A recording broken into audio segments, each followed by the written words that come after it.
હવે ગોંડલમાં વીજ લાઈનો નીકળી રહી છે. ગોંડલના અનેક ગામડાઓમાં વીજ લાઈનોની સર્વે થઈ રહ્યો છે. તેને લઈને હવે સીધી રીતે આમ આદમી પાર્ટીના મહિલા નેતા જિગીષા પટેલ એક્ટિવ થયા છે. તેઓએ પણ તમામ બાબતે ખુલાસો કર્યો છે કે કઈ રીતે ખેડૂતની જગ્યા જવાની છે, ખેડૂતોની બાપદાદાની જે જમીનો છે તે છીનવવા માટે સરકાર ઉદ્યોગપતિઓને પરવાના આપવાની છે. નમસ્કાર, હું છું ચિંતામણી પુત્રનીલ પટેલ. સ્વાગત છે આપનો અમારા કાર્યક્રમમાં. આવો સાંભળીએ જિગીષા પટેલ આ મુદ્દે શું કહી રહ્યા છે. નમસ્કાર, હું છું જિગીષા પટેલ.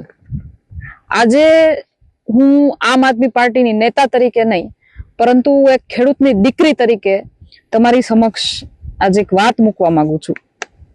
આજે ગોંડલમાંથી મને ઘણા બધા ખેડૂતોના એવા ફોન આવ્યા કે બેન, જેતપર ગામ અને કોઢ ગામની અંદર ખેડૂતો જે માટે ઉપવાસ ઉપર બેઠા છે, એટલે કે વીજ લાઈન, એવી વીજ લાઈનના ઉપવાસ માટે જે બેઠા છે, એવી જ ઘટના આપણા ગોંડલ તાલુકાની અંદર પણ થવાની છે. અને એક ખેડૂત ભાઈએ મને આ કહેવાય ને કે જેટકોનું એક જાણ પત્ર એને મને સુપરત કર્યું કે બેન, આ જેટકોમાંથી મને જાણ કરવામાં આવી છે કે તમારા ખેતરની અંદર 765 કેવીની લાઈન નીકળવાની છે અને થાંભલો પણ આવવાનો છે. એટલે ખેડૂતભાઈ મારી પાસે આવ્યા અને મેં પછી એના બધા ડોક્યુમેન્ટ્સ જોયા અને ડોક્યુમેન્ટ્સની અંદર મને ખબર પડી કે ગોંડલ તાલુકાની અંદર આંબરડી, ખળવંથલી, બેટાવળ, હળમડિયા, ગરનાળા, અનીડા ભાલોડી, ત્રાકુડા, ડૈયા, વેકરી, પાટીદળ, ચોરડી, જામવાડી, ગોમટા, વોરાકોટડા, બાંદ્રા, દેવચડી, મોવિયા, માંડણકુંડલા, કંટોલિયા, બિલડી, શિવરાજગઢ, બંધિયા, શ્રીનાથગઢ અને કમરકોટડા, આટલા ગામમાંથી 2 લાઈન પસાર થવાની છે. આજે હું એક ખેડૂત ભાઈના થાંભલાની પાસે ઊભી છું. એના ખેતરમાં જે થાંભલો આવ્યો છે એની પાસે ઊભી છું. આ થાંભલાને તમે જુઓ, આ ખેતરની અંદર 55 ચોરસ ફૂટની જગ્યા એક થાંભલાએ રોકી લીધી. હવે આ ખેતરને જ્યારે તમે વેચવા જાઓ ત્યારે તમને ધારો કે 10 વીઘાનું ખેતર છે અને આ થાંભલો એમાં આવ્યો છે, તો 10 વીઘાનું વીઘે 15 લાખ રૂપિયા હોય એને બદલે ભાઈને હવે 10 જ લાખ રૂપિયા મળશે. એટલે કહેવાનો મતલબ મારો એવો છે કે વીઘાની કિંમત પણ આ થાંભલાના લીધે ઘટી જશે. બીજું કે આની ઉપરથી 765 કેવીની લાઈન પસાર થવાની છે. 765 કેવીની લાઈન પસાર થાય એટલે એના નીતિ નિયમ પ્રમાણે નીચે તમે ન બાંધકામ કરી શકો, ન કૂવો ગાળી શકો, ન દાર કરી શકો. એટલે આખી જિંદગી તમારે આ ખેતરની અંદર આ નુકસાની ભોગવવાની. એક તો વીઘે કહેવાય ને, વીઘે તમારે ખોટ ખાવાની અને સાથે સાથે આ બધી વસ્તુ ન થાય એટલા માટે થઈ અને તમારે આખી જિંદગી તમારી પેઢીઓને આ નુકસાન ભોગવવાનું. આજે મારે તમને એટલું કહેવાનું છે કે જે વીજ લાઈન અહીંયાથી પસાર થવાની છે એ અગર જો ભારત સરકારને કઈ ઉપયોગી થવાની હોય અથવા તો દેશ હિત માટે કઈ ઉપયોગી થવાની હોય તો વાત બરાબર છે, તો આ પરિપત્ર બરાબર છે, આપણે આની સાથે સહમત છીએ.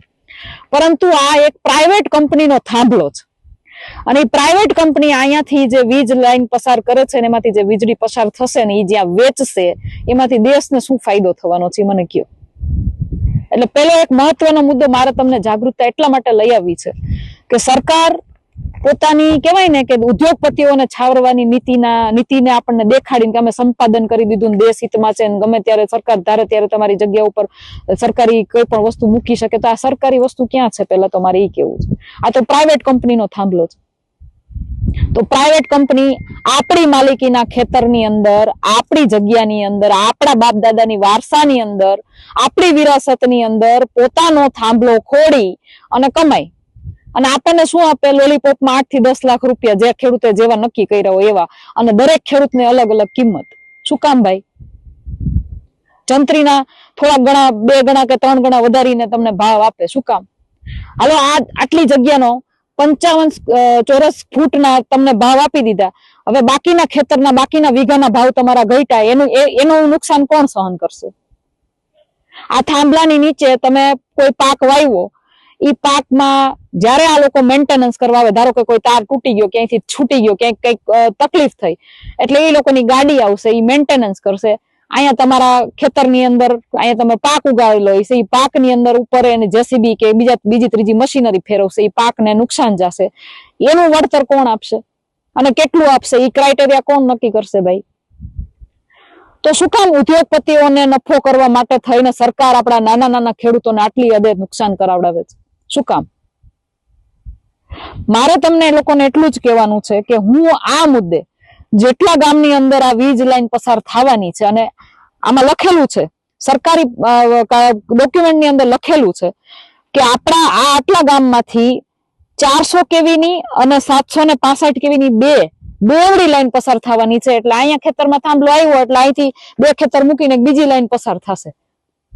એવું બી બને કોઈને મોટો સેડો હોય, મોટું ખેતર હોય તો એના લાઈનમાંથી 2 થાંભલા નીકળે અથવા 2 લાઈનો નીકળતી હોય. તો શું કામ ભાઈ? એક પ્રાઇવેટ કંપનીને, એક ઉદ્યોગપતિને આપણા કહેવાય ને કે માનનીય વડાપ્રધાનના મિત્રશ્રી એટલે કે અદાણી સાહેબને ફાયદો કરાવવા માટે થઈ અને સરકાર આપણી ઉપર આટલો બધો અત્યાચાર શું કામ કરે? અને આપણે શું કામ માની જઈએ 8-10 લાખ રૂપિયામાં? આખી જિંદગી આ ખેતરમાં થાંભલો લેવાનો છે, આપણી પેઢીઓની પેઢીઓ વહી જાય, થાંભલાના કોઈ ઉખેડી નથી શકવાનું, આમાંથી નફો કમાવાના છે. અને કઈ મફત તો ક્યાંય વીજળી આપતા નથી, દિવસે ને દિવસે ભાડા વધારતા જાય. આપણે અહીંયા મીટર એક નાખે છે તો એ મીટરનું ભાડું લે છે, આપણી દિવાલે એનું મીટર છતાં એનું ભાડું હોય.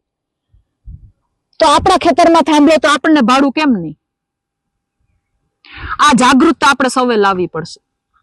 જેતપુર અને કોટ ગામની અંદર જેમ ખેડૂતો ભેગા થયા છે, સંગઠિત થયા છે, એમ આપણે પણ ગોંડલ તાલુકાના આપણા દરેક ખેડૂતે ભેગા થવું પડશે, સંગઠિત થવું પડશે અને બધાએ સાથે મળીને અવાજ ઉઠાવવો પડશે. બાકી હર વખતે દરેક વખતે કંઈ પણ હોય તો ખેડૂતોને લૂંટવામાં આવે છે, ખેડૂતોને દબાવવામાં આવે છે. કેમ? કારણ કે ભોળો ખેડૂત બિચારો કાંઈ બોલતો નથી, બધું જ મૂંગા મોઢે સહન કરી લે. પણ જો આવી રીતે ચાલ્યા કરશે તો આપણી પાસે જે બચ્યું છે ને એ હવે નહીં બચે. એટલે ફરી એકવાર કહું છું, આમ આદમી પાર્ટીની રૂએ નહીં, રાજકારણની રૂએ નહીં, પણ એક ખેડૂતની દીકરી તરીકે મને પેટ બળે છે, જીવ બળે છે કે શું કામ એક ખેડૂતને શું કામ હેરાન કરવામાં આવે. અને એટલા માટે થઈ અને હું આ તમામ ગામોની અંદર જઈ અને તમામ ખેડૂતોની મુલાકાત લેવાની છું અને તમામ લોકોને જાગૃત કરવાની છું. જય હિન્દ, જય ભારત. જિગીસા પટેલની વાત સાંભળીને આપને શું લાગે છે જરૂરથી અમારા કોમેન્ટ બોક્સમાં કોમેન્ટ કરજો. એ સિવાય અમારી યુટ્યુબ ચેનલને લાઈક કરો, સબસ્ક્રાઇબ કરો, બેલ આઇકન દબાવો. સાથે અમારા નવા ઇન્સ્ટા પેજ અને નવા ફેસબુક પેજને લાઈક કરો અને ફોલો કરો. અત્યારે માટે બસ આટલું જ. નમસ્કાર.